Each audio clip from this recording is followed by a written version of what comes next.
the main problem I had from the very beginning was it was a total invasion of the privacy rights of everybody on the planet, starting with us in the U.S. I mean, they were using the programs that were developed in the SIGINT Automation Research Center, which I was founder of. And the people I had building those things were the ones they had to depend on to implement them worldwide on a scale that is still growing. There was no limitation to the scale. I mean, we did B+3 type flat file indexing schemes, which meant if you needed more space, you simply added another server, spread out the graph, And so we saw no limit to anything we could do. I mean, we'd already taken in trillions of transactions, and that wasn't a problem at all. Once I found out that they started taking in everything that the telecommunications companies were having in terms of U.S. communications, principally starting with the public switch telephone network, and then starting very shortly after that, the internet and the basically the World Wide Web. I found that out in the second week of October 2001, and it took me the week and a half to get out of the place. So I got out Halloween Day, 31st of October 2001. And since then, I've been trying to advocate internally in the intelligence committees and the inspector generals of both Department of Justice and Department of Defense. To have them, I mean, this is totally unconstitutional. It's a violation of the Penn Register Law, Electronic Privacy Act, Electronic Security Act, any of the laws in place to cover FCC regulations governing any of the telecoms. That's why the telecommunications companies had to get retroactive immunity in 2008, because they had so many laws that they were violating every day. And they're still doing that. So the point was that They were all in it together, and each one of the committees and the courts had to protect one another. It was a cover-up because they were all involved in this. And the White House was the starter. It was actually started by Darth Cheney. I call him Darth Cheney because he went to the dark side. Right?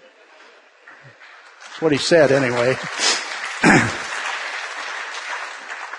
So, at any rate, in the meantime, we had been advocating for a targeted approach where you went after groups of people that were doing bad things, and you could easily define that by social networks in the world, either in the public switch telephone network or even in the internet.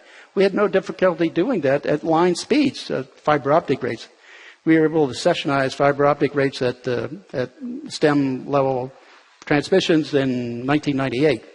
So from there on, we were able to do deep packet inspection on all that stuff and reconstruct everything on the lines. And so we were able to see networks, and we built all these social networks using the routing data, the IPs and the addressing schemes of the internet as well as the phone network. And we had no difficulty doing a targeted approach then of using that data to filter out what was relevant to targets we were interested in or should be interested in. Out of the flow of information around the world at whatever rate they were doing it. We simply subdivided and conquered it by the divide and conquer approach. That was our way of doing it. And our targeting approach, we even took to Customs and Border Protection after we left NSA. And one of the ways we did that, I mean, this is the only unclassified version I can take of big data. Okay, it's the only thing I have. So we went down there, and we had a Bureau of Industrial Security up there.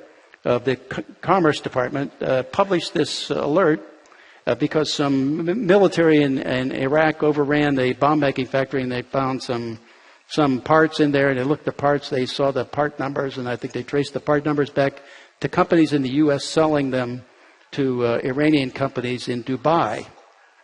Now, the reason they located in Dubai, because it's outside of Iran, it's outside of the exclusion for trade, so they operating out of Dubai, they could order these parts, So the Bureau of Industrial Security had to alert everybody in the world that this was going on.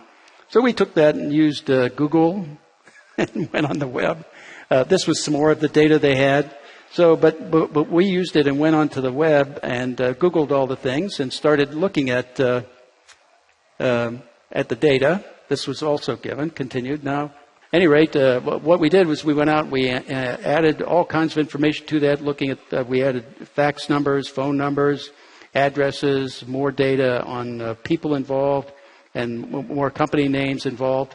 And then at the end of it, just before, after the BIS report came out, Once that was out, they took all the names of the companies they had off the web, and then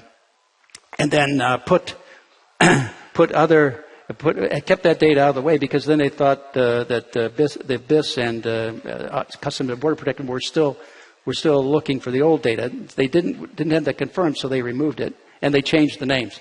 But in the process of changing it, they used one of the new phone numbers with some of the old data. So that gave us the end, and we then traced all to the new data they went, and as they went, we followed them, and we didn't lose a thing. Of course, the Customs and Border Protection and the Pentagon and various other people in the intelligence, they did lose it, but we used Google and followed them. So we provided all that data to them, and since we didn't trust the U.S. government to do the right thing, we also gave it to our counterparts in Canada, because they were losing people from IED attacks too, so we didn't trust our government to do the right thing, so we passed it up there too. They, of course, did the right thing. We didn't, of course. But the whole idea was we compiled all this list of information that we got from them, and from those approaches, and gave it to Colonel Woody at the Pentagon. He was the group that was looking at the IED, prevention of IED attacks and so on.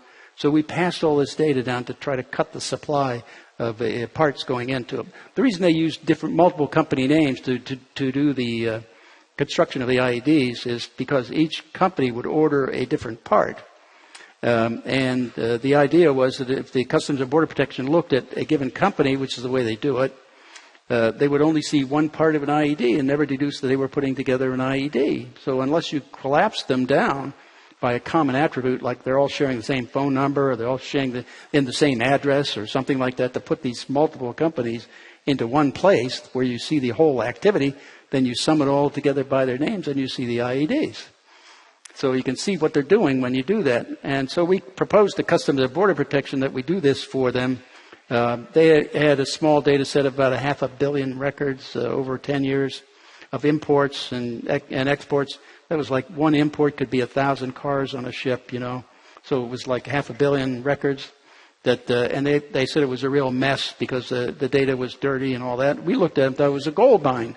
There's all kinds of information here, phone numbers on addresses and so on. We could lay out the entire world's phone numbering schemes and how they change as they change since they put these things out there. So we proposed to them that we scrape the entire world's websites and pull together a consolidated list of however many million companies there were in the world, 1 to 200 million, something like that, and be able to do a collapse on this and study all those and find those who were showing attributes of doing something illegal, which is what this multi-addressing scheme implies. So that would define a set of suspicion, of zones of suspicion for companies involved in the world trade. And we estimated that from our study that we scraped the entire website. The Pars Guide was the website in Dubai, listing all the Iranian companies in Dubai. There were 5,032 of them. And when we did that, we found 222 different company names that subgrouped into 55 different groups that were doing different nefarious things for the Iranian government, like smuggling dope, weapons, that kind of thing. Like buying equipment for IEDs and looking around for things like that would help them with triggers and nuclear stuff. And so we passed all that along too. And of course, our government is just too dense to really do anything. So once we did that, we said we'd estimated that the entire world would produce perhaps 40,000 targets for you to do targeted selection of searching of incoming crates and imports and don't do exports to these companies. So we thought we could do that in the first run of our data, and it would take us 6 months to correct all the data and make that happen with Kirk Wiebe and myself and 2 programmers. But that was too cheap, you see. They wanted to let a $1.2 billion contract to IBM to do it, so they fired us and brought in IBM. So, and they still haven't done this, by the way. And so the ultimately thing that came out was they indicted everybody that was involved in all this. They arrested a few of them in Florida, but some of them were back in Iran, so they couldn't get to them. But they left the indictment out there. But it took them 2 years to do the indictment from the time that we found all the data. That's a really fast judicial process, right? So, But this was something they could do worldwide on everything, every possible criminal activity in the world by looking at that social networks, looking at targeting approach, which would give everybody privacy. If you use that as a filter right up front, nobody's data gets taken in unless they are a part of a criminal activity or falling into a zone of suspicion around that activity. So it would give everybody in the world privacy. But that's not what they wanted. They didn't want privacy. They first removed our filter up front so they could take in everything. Then they took away all the encryption we used to give privacy to people once we took the data in, until we had a warrant. And they removed that. And then they removed the auditing routine in the back that looked at everybody that came in and what they did when they came there, where they went, what data they looked at, what they did with the data. And they removed that because they didn't want anybody to know what they were going to do. They didn't even want internally anybody to know. So it's not just that they're keeping secrets from us, they're keeping secrets from Congress and everybody else, even people inside their agency. Because the vast majority don't know. I think there's only about 3,000 people now inside NSA that really are involved in one way or another or know direct evidence about this program.